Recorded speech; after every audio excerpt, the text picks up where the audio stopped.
Thank you. आप सभी को मेरा लाल सलाम। कॉमरेड, मैं क्योंकि उत्तर प्रदेश से आ रही है, जैसा कि वरलक्ष्मी ने कहा बुलडोजर राज से, तो मुझे यहाँ पे थोड़ी सांस मिल रही है, तो वहाँ ज़्यादा घुटन है, मुझे ऐसा लगता है। और यहाँ पे इतना खुल के बात कर रहे हैं लोग, इतनी सारी मुद्दों पे बात कर रहे हैं, तो यहाँ की घुटन पूरे देश में ही है इस समय, लेकिन उत्तर प्रदेश के मुकाबले मैं यहाँ पे थोड़ा सा कम घुटन महसूस कर रही हूँ। लेकिन जैसा कि हमारी पहले स्पीकर ने कहा और हमारे बाद वाले स्पीकर अलग अलग स्टेट से जो आए हैं, वो बताएंगे कि किस तरह से उनके स्टेट में, या फिर जैसे उड़ीसा के हमारे साथी, वहाँ पे कितना ज़मीन को कब्जाने का, जंगल को कब्जाने की जो लड़ाई चल रही है, वो कितनी घुटन पैदा कर रही है और वो कितनी घुटन दे रही है, दोनों चीज़ें। तो मैं यहाँ पर ये इसके आगे ये रचनात्मकता में ये घुटन किस तरह से है, इसको मैं कविता के माध्यम से, 2-3 कविताओं के माध्यम से, मतलब मैं भाषण नहीं देके कुछ कविताओं के माध्यम से अपना बात कहना चाहती हूँ। और वो इसलिए भी कि सुरजीत पातर की एक कविता है कि मैं पहली लाइन लिखता हूँ और मिटा देता हूँ राजा के सिपाही के डर से, मैं दूसरी लाइन लिखता हूँ और डर जाता हूँ तानाशाह के डर से। इस तरह से एक लंबी कविता है और अंत में है कि और इस तरह से मैं एक कवि नहीं, कविता का हत्यारा बन जाता हूँ। तो ये जो धरती की घुटन से शुरू हुई घुटन है, धरती भी घुटन में है, इंसान भी घुटन में है, और इस कारण से इस धरती की पूरी रचनात्मकता ही घुटन में है। और वरवर राव भी मुझे इस समय याद आ रहे हैं, और उनका नहीं होने से भी, यहाँ नहीं होने से भी मैं थोड़ा घुटन महसूस कर रही हूँ। हैदराबाद उनके बगैर बहुत घुटन देने वाला है, तो मैं उनकी भी कुछ लाइन याद कर रही हूँ, जो साहस गाथा नाम से हिंदी में उनकी कविताएं पब्लिश हुई हैं। उसमें जो उन्होंने आत्मकथ्य लिखा है, उसमें लिखा है कि हर कोई पेड़ पौधे, सुंदर तितली, फूलों के बारे में लिखना चाहता है, लेकिन जब कोई तानाशाह इन सब पे कब्जा कर लेता है तो हमको उस तानाशाह पे लिखना पड़ता है। तो इन सब चीज़ों पे क्योंकि तानाशाह ने कब्जा कर लिया है, इसलिए इस घुटन से निकलने का तरीका भी यही है कि हम इस घुटन के बारे में लिखें, इस घुटन को पैदा करने वाले तानाशाह के खिलाफ में लिखें।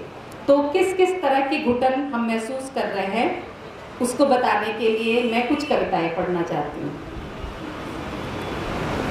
जैसा कि पहले वरलक्ष्मी ने बताया कि I can't breathe, George Floyd जो अमेरिका में थे, जिनको कि घुटन से मार दिया गया, जूते की बूट से दबा के मार दिया गया, तो उस पे एक कविता मैं पढ़ती हूँ। I can't breathe, I can't breathe, मुझे घुटन हो रही है, सदियां बीत गई, मेरे फेफड़े नहीं भर सके ताज़ी हवा से। जॉर्ज फ्लॉयड, केवल तुम नहीं, हम भी सांस नहीं ले पा रहे हैं। गांव के बजबजाते दक्षिण टोलों में, महानगरों के विषैले सीवर होल में, मनुवाद के घुटने तले घुट रहे हैं हम सदियों से। जॉर्ज फ्लॉयड, हम भी सांस नहीं ले पा रहे हैं। घरों के सामंती बाड़े में, रसोई घर के धुएं में, धर्म ग्रंथों के पन्ने तले, पितृसत्ता के कदमों तले घुट रहे हैं हम सदियों से। जॉर्ज फ्लॉयड, केवल तुम ही नहीं, हम भी सांस नहीं ले पा रहे हैं, हम भी सदियों से सांस नहीं ले पा रहे हैं। अहिल्या और सीता के राम राज्य से ऊना के लोकतांत्रिक राज्य तक, हम में से कुछ घुटन से मरे तो कुछ का दम घोंट दिया गया तुम्हारी तरह। रोहित वेमुला, प्रियंका वोट मांगे, सुरेखा वोट मांगे, और कई अनाम नामों की लंबी श्रृंखला है जो इस घुटन में मारे गए। जॉर्ज फ्लॉयड, तुम्हें यूं मरते देख हमारी घुटन बढ़ गई है, पूरी दुनिया में घुटन बढ़ गई है। अचानक हम सब ने एक साथ महसूस किया, वी कांट ब्रीथ, हमें ताज़ी हवा चाहिए। तुम्हारे देश में लोग मुट्ठी ताने सड़कों पर उतर गए हैं घुटन से निकलने के लिए, ताज़ी हवा के लिए। जॉर्ज फ्लॉयड, यह हवा आंधी बन सकती है, इसे इधर भी आने दो। एक दूसरी कविता, क्योंकि मैं बुलडोजर राज से आई हूँ इसलिए ये कविता अवैध। धरती पर कुछ साम्राज्य थे। मैं कविता पढ़ रही हूँ तो ठीक है ना? अवैध। धरती पर कुछ साम्राज्य थे जिनका राष्ट्रों पर अवैध कब्जा था। धरती पर कुछ साम्राज्य थे जिनका राष्ट्रों पर अवैध कब्जा था। राष्ट्र लड़ रहे थे साम्राज्यवादियों के खिलाफ। राष्ट्र में धरती थी हरी भरी, जंगल नदी पहाड़ थे। कुछ कॉरपोरेट्स का अवैध कब्जा था इन पर। आदिवासी लड़ रहे थे कॉरपोरेट्स के खिलाफ। राष्ट्र में उपजाऊ जमीनें थी, सामंतों का अवैध कब्जा था इन पे। जमीन जोतने वाले लड़ रहे थे सामंतों के खिलाफ। राष्ट्र में कारखाने थे, खदान थे कई। मेहनत पर अवैध कब्जा था पूंजीपतियों का। मजदूर लड़ रहे थे पूंजीपतियों के खिलाफ। राष्ट्र में धर्म थे कई। एक धर्म का अवैध कब्जा था संस्थानों पर। अल्पसंख्यक लड़ रहे थे फांसीवाद के खिलाफ। राष्ट्र में न्यायपालिकाएं थी। कानून पर अवैध कब्जा था जिसका। न्याय लड़ रहा था न्यायपालिका के खिलाफ। राष्ट्र में परिवार थे। पितृसत्ता का अवैध कब्जा था घरों पर। औरतें और बच्चे लड़ रहे थे पितृसत्ता के खिलाफ। राष्ट्र के इन अवैध कब्जाधारियों की एक अवैध सरकार थी। अवैध सरकार के पास बुलडोजर थे, इसलिए सारे अवैध कब्जे वैध थे। अवैध थी जनता, उनकी लड़ाइयाँ अवैध थी। वैधता की इस व्याख्या में लड़ती जनता ने अवैध होना अपना नया नागरिक धर्म चुना। अवैध होना सच्ची नागरिकता है। यह कविता लड़ते नागरिकों के अवैध होने की खुली घोषणा है। आओ अपना बुलडोजर इधर भी लाओ।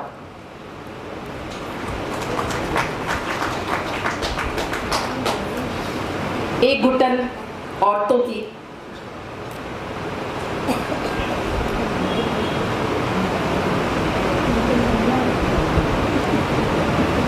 अगर तुम औरत हो, अगर तुम कश्मीरी औरत हो तो राष्ट्रभक्ति के लिए हो सकता है तुम्हारा बलात्कार। अगर तुम कश्मीरी औरत हो तो राष्ट्रभक्ति के लिए हो सकता है तुम्हारा बलात्कार। बलात्कारियों के समर्थन में फहराए जा सकते हैं तिरंगे। अगर तुम मणिपुरी या 7 बहनों के देश की बेटी हो तो भी रौंदी जा सकती हो तुम। राष्ट्रभक्ति के लिए तुम्हारी योनि में मारी जा सकती है गोली। अगर तुम आदिवासी औरत हो तो तुम्हारी योनि में भरे जा सकते हैं पत्थर और कभी भी काटा या निचोड़ा जा सकता है तुम्हारा स्तन राष्ट्रपति पुरस्कार के लिए। अगर तुम मुस्लिम औरत हो तब तो कब्र में भी सुरक्षित नहीं हो तुम। हिंदू राष्ट्र के लिए कभी भी निकाला जा सकता है तुम्हें बलात्कार के लिए। फाड़ी जा सकती है कोख मादा शरीर की खोज में। अगर तुम दलित औरत हो तो सिर्फ पढ़ लिख कर वर्ण व्यवस्था में सेंध लगाने के लिए लोहे की रॉड डाली जा सकती है तुम्हारी योनि में खैरलांजी की तरह। तोड़ी जा सकती है गर्दन, हाथ पांव हाथरस की तरह। अगर तुम सवर्ण औरत हो तब भी सुरक्षित नहीं हो तुम।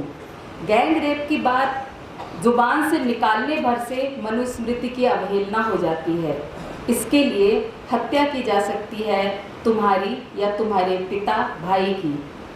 अगर तुम पुरुष देह में कैद औरत हो या औरत की देह धारण करने वाला पुरुष तो भी अर्धनारीश्वर वाले इस देव भूमि पर सुरक्षित नहीं हो तुम। औरत की कल्पना ही काफ़ी है तुम्हारे बलात्कार के लिए। अगर तुम पुरुष सत्ता को चुनौती देने वाली औरत हो तब तो धमकियां बलात्कार की ही मिलेंगी। हो भी सकती हो बलात्कृत किसी पुलिस थाने या हवेली में। कुछ भी हो, अगर तुम औरत हो तो हो निजाम के निशाने पर। इसलिए अगर तुम औरत हो तो बहुत ज़रूरी है घरों से बाहर निकलना, सड़कों पर उतरना और भिड़ना उस फासिस्ट निज़ाम से जिसके लिए हम औरतें केवल शरीर हैं, जिनका बलात्कार किया जा सकता है अनेक वजहों से, कहीं भी कभी भी। बस 1-2 कविताएं और। ये कई तरह की घुटन वाली कविताओं का एक कोलाट है एक तरीके से। 2 कविताएं और। एक कविता गाजा और बस्तर। बच्चे खोए गाजा, बमों से चिथड़े हुए बच्चों की लाशें मैं गिन नहीं सका, लेकिन हजारों में। और तुम बस्तर, तुमने कितने बच्चे खोए गाजा, बमों से चिथड़े हुए बच्चों की लाशें मैं गिन नहीं सका, लेकिन हजारों में। और तुम बस्तर, तुम भी तो खो रहे हो अपने बच्चे। मैंने भी गिनती करना छोड़ दिया है। हाँ, अभी ही मैंने छमाही बच्ची को खोया है, गोली मारी गई थी उसे। ये मंगली के समय लिखी गई कविता है, तो उसका रेफरेंस। उफ, तुम अपना दुख किससे कहते हो बस्तर? नदी से, जिसके आंसू थमते नहीं हैं मेरे दुख से, और जंगल से, जो अपने आगोश में भर थपथपाता है मुझे। गाजा, कौन है तुम जिससे तुम बांटते हो अपना दुख? जैतून के पेड़ों से, जिसके फल मेरे आंसुओं से भरे होते हैं, और सागर से, जिसके खारे आंसू दुख में भरकर पछाड़ मारते हैं। कौन है जो हमें उजाड़ रहा है बस्तर? तुमसे बेहतर ये कौन जानता है गाजा? क्या हम मिल सकते हैं बस्तर? हम मिलकर शोक करेंगे और हम मिलकर शोक करेंगे अपने बच्चों के लिए, रोपेंगे कुछ पेड़, जंगल और नए बच्चे भी। हम अपनी धरती बंजर नहीं होने देंगे। क्या तुम मिलोगे बस्तर? बिल्कुल गाजा, हम मिलेंगे और अपनी लड़ाई को साझा करने के लिए लड़ेंगे। एक आखिरी कविता, रेडेड सुबह, जो जिस तरह से रचनात्मकता पे कदम घोटा जा रहा है, उस पे ये कविता हर जगह क्योंकि रेड हो रही है। सुबह का आसमान अब लाल नहीं होता, हर जागती सुबह रेड होती है। सुबह का आसमान अब लाल नहीं होता, हर जागती सुबह रेड होती है। हर सुबह हथियारबंद हमले होते हैं किताबों पर, कफन में लपेटकर उन्हें दफना दिया जाता है शाम तक। अब सुबह नदी में नहीं उतरता सूरज का अक्स, उसमें खून उतरता है। कंप्यूटर में दर्ज ताज़ी लिखी कविताओं, निर्भीक पात्रों को जन्म देती अधूरी कहानियों, सभ्यताओं के आख्यान, इतिहास, विज्ञान, व्याख्यान, लाल सुबह के दर्शन, सब कुछ पर रेड है इन दिनों। सुबह का आसमान अब लाल नहीं होता, हर जागती सुबह रेड होती है।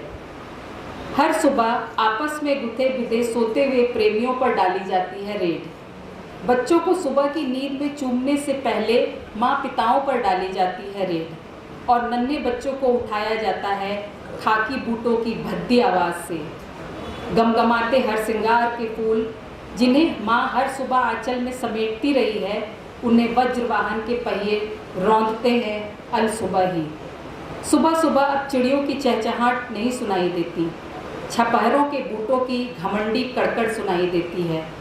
गेट की हर आहट प्रियतम और दोस्त के आगमन की उमंग नहीं जगाती, शरीर में कपकपी पैदा करती है। इन दिनों हमारी हर सुबह रेडेड है और सुबह का रंग भगवा है। इन कविताओं के माध्यम से कितने तरह की घुटन है उसको बयान किया, और निश्चित तौर पे ये कहने की ज़रूरत नहीं है, हम लोग ये सम्मेलन इसीलिए कर रहे हैं, यहाँ पे इकट्ठाई इसलिए कर रहे हैं कि सुबह के रंग को भगवा से फिर से लाल करना है। लाल से